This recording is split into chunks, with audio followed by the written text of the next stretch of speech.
नमस्कार दोस्तों। आज हम बात करेंगे भारत की विदेश नीति की।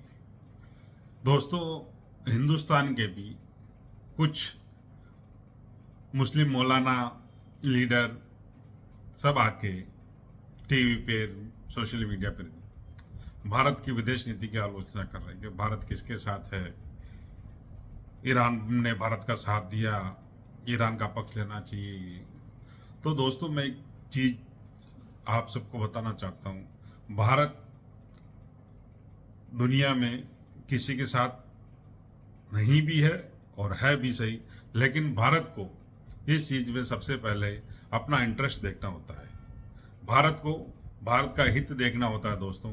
इसीलिए भारत किसी भी तरह नहीं होता है। भारत हमेशा मानवता की तरफ होता है।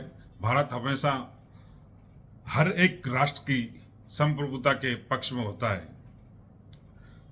इसीलिए जो ये मौलाना या मुस्लिम लीडर्स भारत की विदेश नीति पर सवाल उठा रहे हैं, और उनको सोचना चाहिए। अगर आपके इतना ही ईरान के फेवर में लेना, आप जाइए ईरान, कीजिए मदद। ईरान वहाँ लड़ रहा है, कीजिए ना, उनको वहाँ कुछ करना नहीं है। भारत का खाते हैं, भारत का पीते, भारत का रहते हैं, लेकिन दोस्तों इनको भारत से कोई मतलब नहीं है। किसी भी मुस्लिम मुल्क में कुछ भी हो, यहाँ हिंदुस्तान में सबसे बड़ा प्रदर्शन होता है, हिंदुस्तान के मुस्लिम पहले निकल जाते। अरे यार दोस्तों, तुम जब भारत के नहीं हो सकते, जब तुम भारत की विदेश नीति के साथ हैं, जब तुम भारत सरकार के नहीं हो सके, जहाँ के खा रहे हो, रह रहे हो, पी रहे हो, मौज मस्ती कर रहे हो, तुम उन दोस्तों दूसरे मुल्कों का क्या भला करोगे?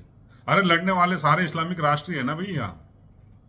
जो इस्लाम की बात करते हो आप, या जो मुस्लिम ब्रदरहुड की बात करते हो, आज पाकिस्तान अफगानिस्तान में एयर स्ट्राइक कर रहा है, ईरान सभी गल्फ कंट्रीज पे ही बम बरसा रहा ना, मिसाइल ठोक रहा ना, फिर कहां गया आपका भाईचारा?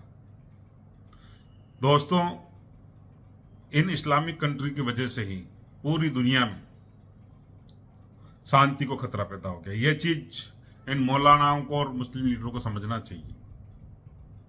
जब तक ये चीज इनके समझ में नहीं आएगी, क्योंकि वो शांति से हिंदुस्तान में रह रहे हैं, अच्छा जो चाहे वो बोल सकते हैं, बकरा टीवी पे बोलना करना कुछ भी कर सकते हैं। ये सब दोस्तों हिंदुस्तान में ही हो सकता है, किसी और कंट्रीज में नहीं है। अगर उनको इतना ही इस्लामिक राष्ट्रों का इनका फेवर करना है, तो उनसे रिक्वेस्ट है, जाइए वो ईरान और दूसरे जहां पे भी युद्ध हो रहा है इस्लामिक राष्ट्र में, और उनके साथ युद्ध लड़े। धन्यवाद।